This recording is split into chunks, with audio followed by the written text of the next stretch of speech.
So hey guys, this is our legendary Royal Enfield Classic 500। एक ऐसी bike जिसका exhaust note, torque और road presence आज भी बहुत लोगों को अट्रैक्ट करती है, इवन आपको भी करती होगी। लेकिन एक सच ये भी है कि क्लासिक 500 एक परफेक्ट मोटरसाइकिल थी या नहीं, ये भी जानेंगे आज। अगर आप क्लासिक 500 लेने का प्लान कर रहे हैं, स्पेशली यूज्ड BS3 या BS4 मॉडल, तो कुछ कॉमन प्रॉब्लम्स हैं जो परचेज़ करने से पहले आपको डेफिनेटली पता होनी चाहिए, जाननी चाहिए। सो गाइज़, आज की वीडियो में बताऊंगा क्लासिक 500 की 10 प्लस कॉमन प्रॉब्लम्स। मैंने इसको जो है पॉइंट वाइज डिवाइड किया है, उनके सिम्टम्स, रीजंस और उसके कुछ बेसिक सॉल्यूशन क्या हो सकते हैं। तो इस वीडियो को आप अंत तक ज़रूर देखें। So guys, welcome back to our channel BR90_rider। So guys, हम जो स्टार्ट करते हैं, पहला जो मेरा पॉइंटर रहेगा वो है स्टार्टिंग प्रॉब्लम 500 सीसी की as a owner of this vehicle.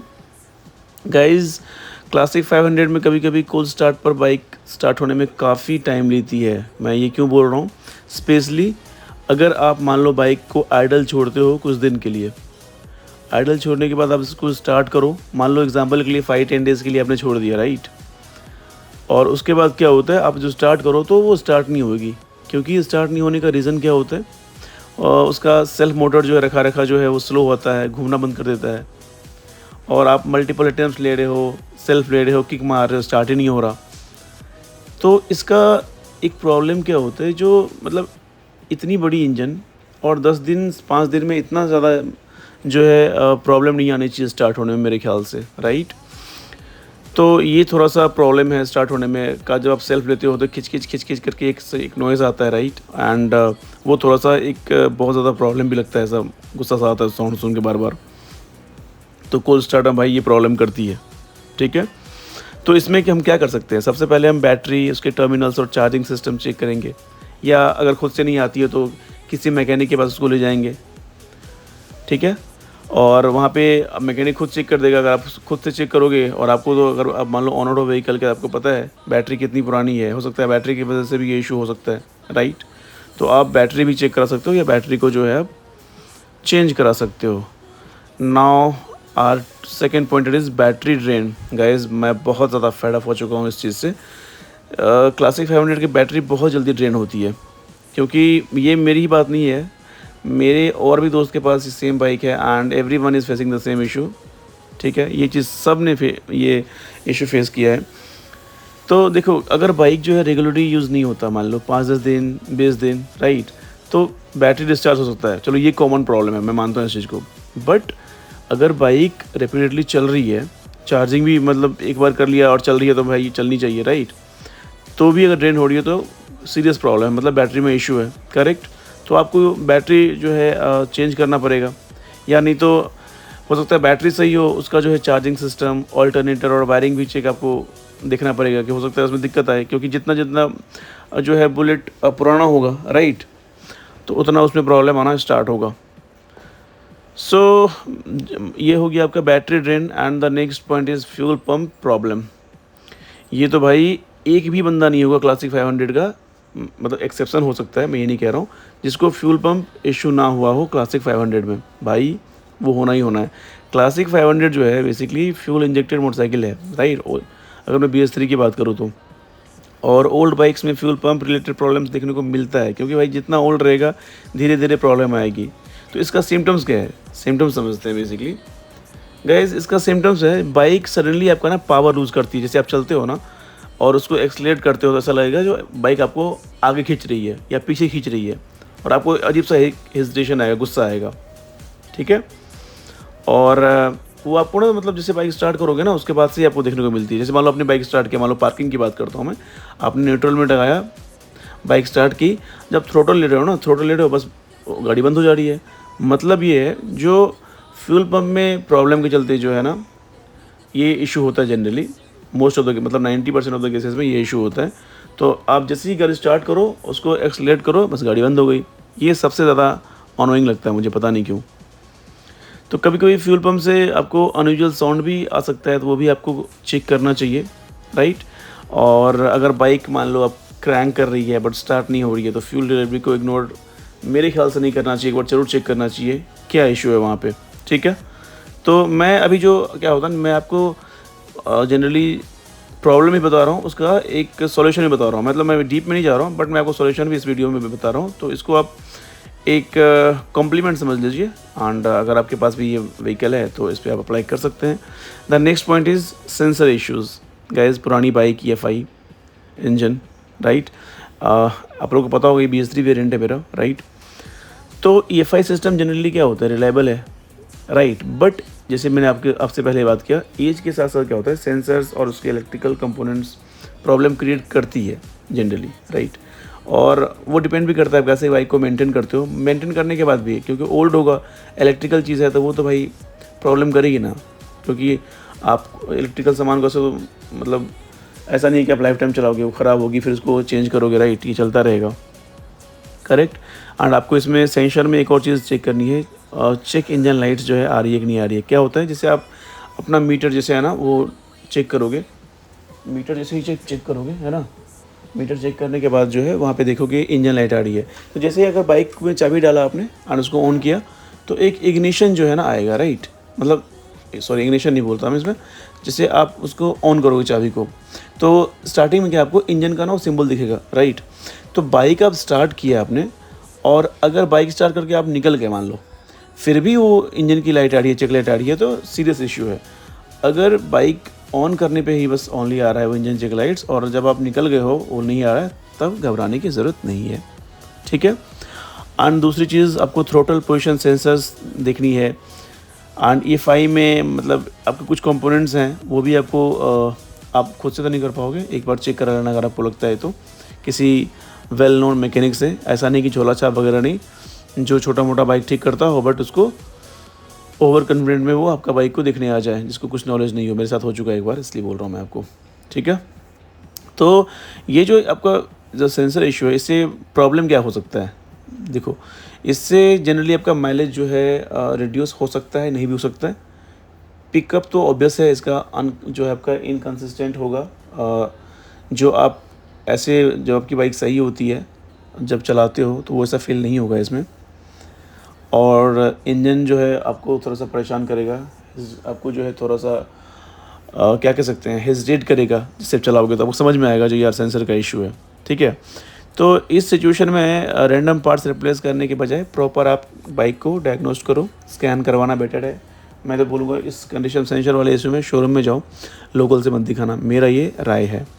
Now the next point is oil leakage.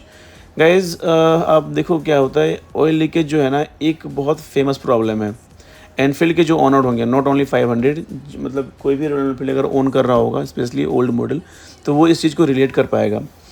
Old royal Enfield motorcycle में ऑयल सीपेज को ना कम्प्लीटली अनकॉमन मतलब कहा ही नहीं जा सकता, क्योंकि इंजन के नीचे oil drops, crank case area में वही मतलब क्या कुछ उसको बोलते हैं, ऑयल का थोड़ा सा दिखना आपको अजीब सा गंदा सा, है ना, गास्केट एरिया से आपको सीपेज दिखना है। और इस चीज़ को जनरली लोग इग्नोर करता है। क्यों इग्नोर करता है, उसको लगता है इंजन ऑयल है। अरे भाई नहीं, इंजन ऑयल नहीं है, हमेशा इंजन ऑयल नहीं होता। आजकल तो भाई सब जो भी बंदा है यार, सब अपना जो है बाइक का चेन को ल्यूब करता है। ऐसा तो नहीं है जिसमें पहले ज़माने की तरह डीजल वगैरह कोई डालता नहीं है। अभी भी कुछ लोग हैं डालते हैं, बट जनरली अब 90% लोग तो डीजल वगैरह उसमें डालता नहीं है, राइट, चेन में। तो आपको एक चीज़ ध्यान में देना है, जो स्मॉल सीपेज भी जो है ना आपका सीरियस लीकेज प्रॉब्लम में आपको डिफरेंस दे सकता है। तो आपको इस चीज़ को थोड़ा देखना है, राइट। अगर ऑयल कंटिन्यूसली लीक हो रही है, ठीक है, इंजन ऑयल लेवल कम हो रहा है या बाइक के नीचे ड्रॉप्स आ रहा है मान लो, ठीक है, अगर आपको लग रहा है, आप जैसे आप बाइक को देखते हो तो किसी वही वेल नोन मैकेनिक से मैं बोलूँगा, या शोरूम से ही आप ज़रूर एक बार दिखाइए, इंस्पेक्ट कीजिए उसको, तो ज़्यादा बेटर रहेगा। Now coming to engine vibration, मैं इसमें कोई कंप्लेन नहीं करना चाहूँगा, क्योंकि I love the vibration of Enfield, specially जब मैं राइड करता हूँ तो मुझे भाई वाइब्रेशन चाहिए, उससे मुझे थंब मिलता है। बट फिर भी बताता हूँ, बहुत सारे यूज़र्स हैं जो वाइब्रेशन लाइक नहीं करते हैं। तो क्लासिक 500, क्योंकि देखो क्लासिक 500 में वाइब्रेशन लेस है एज़ कम्पेयर टू 350, बट फिर भी क्लासिक 500 का इंजन कैरेक्टर ही ऐसा है कि वाइब्रेशन आपको कम्प्लीटली क्या कह सकते हैं उसको, बहुत लोगों को ज़ीरो लगती है, बट मुझे लगती है वाइब्रेशन, बट मुझे अच्छा भी लगता है, राइट। तो अगर वाइब्रेशन सडनली इंक्रीज़ हो गई है, तो और मान लो तो इंजन माउंटिंग आपका जो है, फास्टनर, चेन स्प्रॉकेट, तो हल्का सा नॉइज़ आपको वहाँ से आना स्टार्ट हो जाता है, राइट, क्योंकि सारे पार्ट्स उसके हिलने लगते हैं वो वाइब्रेशन में। व्हील बैलेंसिंग या कुछ और भी जो है, मान लो मैकेनिकल कंपोनेंट्स आपको वहाँ पे इशू कर सकता है। तो ये सारी चीज़ आप चेक करवा लेना। अगर आपको वाइब्रेशन से इशू है तो मैं इस पॉइंटर को अपने ऊपर कंसिडर नहीं करता, बट अगर आप लोग को दिक्कत है तो आप लोग को दिखा लेना, ठीक है। And the next point is clutch and gearing. मतलब गियरिंग क्या है, मतलब गियर शिफ्टिंग कह सकते हैं इसको। तो इसमें क्या होगा, जो ये इंपॉर्टेंट है भाई, क्यों क्लच एंड गियर, इससे ही आपकी बाइक चलती है, राइट, एंड पिकअप भी इसी से होता है, राइट। तो इसमें क्या होगा, जो देखो हाई माइलेज क्लासिक 500 में क्या होता है, जो क्लच प्लेट्स वियर होने के बाद आपको माइलेज एकाएक ना वो ड्रॉप होता है। मैंने ये चीज़ फील किया है, राइट, क्योंकि इनिशियल जब बाइक खरीदते हो ना आप, तो स्टार्टिंग में तो माइलेज नहीं मिलती आपको 1 2 5 महीने, उसके बाद धीरे धीरे माइलेज इंक्रीज़ होती है, राइट, और एक अच्छा सा माइलेज आपको देती है। बट जैसे क्लच में इशू है, आपके गियर बॉक्स में प्रॉब्लम है, तो वो माइलेज आपकी एकाएक गिरती है।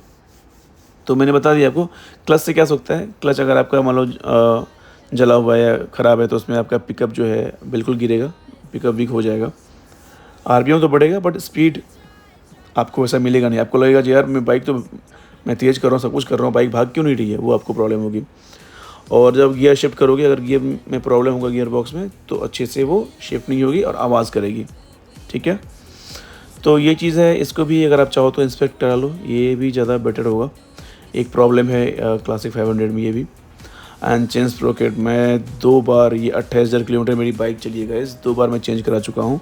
हेवी मोटरसाइकिल है, चेन स्प्रॉकेट पर जो है थोड़ा सा, मैं क्या सकता हूँ, एक बीच में ना मैं थोड़ा सा ध्यान देता नहीं था, है ना, कोई ल्यूब वगैरह कुछ करता नहीं था, ऐसे चलाता था, तो उससे ना मेरा चेन वेन बहुत ख़राब हो गया था, तो मुझे चेंज वेंज करना पड़ा था, ठीक है। तो कभी भी अगर आपको लगे ना थोड़ा सा भी चेन वगैरह हल्का सा भी नॉइज़ करे, कुछ जग्स फील हो, है ना, एक्सलेशन में भी कुछ खटखट का आवाज़ आ जाए, मान लो बाइक को तेज़ भगा रहे हो हल्का सा, और वहाँ नीचे से कोई साउंड आ रहा है ना चेन स्प्रॉकेट से, तो थोड़ा सा सीरियस इसको लेके पहले ल्यूब कर लेना। चेन ल्यूब कर लोगे तो बच जाओगे। चेन ल्यूब अगर नहीं करोगे तो भाई दिक्कत आ जाएगी इसमें, क्योंकि उसके जो टीथ है वो घिस जाएंगे, क्योंकि वो शार्प होता है और धीरे धीरे घिसता है। जैसे दांत, अगर आप एक नॉर्मल एग्जांपल लो, आपका जो है, आपका या हमारा जो दांत है, उसको हम डेली सुबह ब्रश करते हैं ना, उसको हम 5 दिन आइडल, 10 दिन 20 दिन छोड़ दें तो वो सड़ जाएगा ना। सेम आप ये किस यहाँ पे समझो, तो बाइक के साथ भी यही होता है। And the next point is over heating. Guys Classic 500 जो है एयर कूल इंजन है, इसलिए ट्रैफिक में, सिटी में कह सकते हो, लॉन्ग राइडिंग, मतलब अगर आइडल छोड़ दो, मान लो लॉन्ग टाइम में, जैसे मान लो आइडल छोड़ते हो, राइट, वहाँ पे एक्सट्रीम हीट वहाँ पे आपको फील होगी, क्योंकि इंजन टेम्परेचर ना काफ़ी ज़्यादा, इसका बड़ा इंजन होने के लिए, जैसे हो ये आपका इसका बड़ा इंजन है, और ये बहुत ज़्यादा हीट आपको प्रोड्यूस करोगी सिटी में। ट्रैफिक में जितना बार गियर चेंज करोगे उतना ये आपको हीट जो है आपको देगी, हीट आपको प्रोड्यूस करेगी, जो आपको थोड़ा सा अनोइंग लगेगा। लेकिन अगर बाइक मान लो अनयूजली हॉट हो रही है, ज़्यादा हॉट हो रही है, भाई होता है ना, एक तो होती चलो बाइक गर्म हो रही है, लेकिन ये आपको लग जाए जो नहीं भाई ये थोड़ा सा ज़्यादा हो रहा है, तो भी इस कंडीशन में थोड़ा सा आपको सतर्क होने की ज़रूरत है। इंजन वाली चीज़ है, तो एक बार आप दिखा सकते हैं जो भाई इतनी हीट क्यों हो रही है, इतनी हीट नहीं होनी चाहिए, राइट। तो इसको अवॉइड ना करना ही मेरे ख्याल से बेटर होगा। And brake and suspension guys, वो तो आप पे डिपेंड करता है, बाइक को आप कैसे मेंटेन करते हो। सही से मेंटेन करोगे तो सही रहेगा। अब सस्पेंशन की बात थोड़ा कर लेते हैं। सस्पेंशन देखो, ब्रेक का चीज़ मैं बोल रहा हूँ, ब्रेक तो काफ़ी इंपॉर्टेंट है बाइक में, राइट। ब्रेक सही आपकी जो है, अगर आप ब्रेक पे कमांड है, ब्रेक सही काम कर रहा है, तो आपकी जान बची रहती है, राइट। एंड सस्पेंशन पे जो है बाइक, मान लो आप जो राइड करते हो, तो जितना आप देखते हो कि रोड ख़राब है, जर्किंग है, वही ऑब्जर्व करता है, राइट। जो सस्पेंशन है वही आपको हेल्प करता है उससे बाहर निकलने में, करेक्ट। तो मेरा यही कहना है आपको, जो सस्पेंशन वगैरह आपको प्रॉपर चेक करनी होती है, जो उसमें कोई ऑयल लीकेज तो नहीं है, कुछ उसमें टूटा तो नहीं है, उसका रॉड जो अंदर में एक रॉड होता है उसके अंदर कुछ टेढ़ा तो नहीं है, वो आपको प्रॉपर चेक करनी पड़ती है, राइट। और अगर उसमें प्रॉब्लम है तो उसको जो है आप एक ऑयल सील होता है, उससे आपको फिल करना होता है, राइट। ऑयल सील जब आप जाओगे कहीं मैकेनिक के पास, वो आपको बता देगा, तो उसमें भी कुछ खर्च हो जाता है, राइट। तो उसमें भी आपको थोड़ा सा ध्यान देने की ज़रूरत है, ये प्रॉब्लम कॉमन होती है। और इलेक्ट्रिकल एंड वायरिंग इशू में आपसे बात किया था इस चीज़ के लिए पहले भी थोड़ा सा।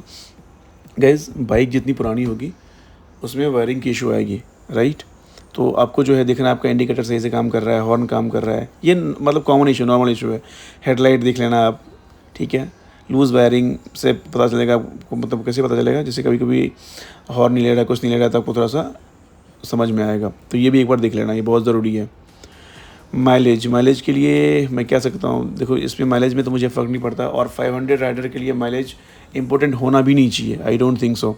ठीक है, तो 500 में अगर 350 वाला माइलेज खोजोगे तो फिर भाई आपके लिए नहीं है, मैं पहले वीडियो में बोल चुका हूँ, राइट। तो फिर भी अगर आपको लग रहा है जो माइलेज सडनली ड्रॉप हो गई है, तो उसमें कुछ नहीं कर सकते, थोड़ा टायर प्रेशर चेक कर लो, उसका एयर फिल्टर देख लो कोई गंदा तो नहीं है, स्पार्क प्लग चेक कर लो, और इंजन कंडीशन तो वो डिपेंड करता है कैसे आप उसको मेंटेन करते हो, राइट। और एक और सलाह दूंगा मैं माइलेज के लिए, जैसे 4-5 गियर पे ना 30 की स्पीड में मत चलाओ, वो भी एक दिक्कत वाली बात है। ठीक है, तो गाइज़ ये generally common mistakes, common problem आते हैं ये क्लासिक 500 में। मैंने कोशिश किया है आपको पॉइंट बाय पॉइंट मैंने आपको इसलिए समझाया जो आपके लिए काफ़ी इजी हो जाए। जब भी आप बाइक मान लो परचेज़ करने की सोचते हो, क्योंकि भाई अब तो ये न्यू नहीं मिलती, प्री ओन मार्केट से आपको ख़रीदनी पड़ेगी, चाहे आप OLX से ले लो, मार्केट प्लेस से ले लो, क्विकर से ले लो, या फिर किसी डीलर से ले लो।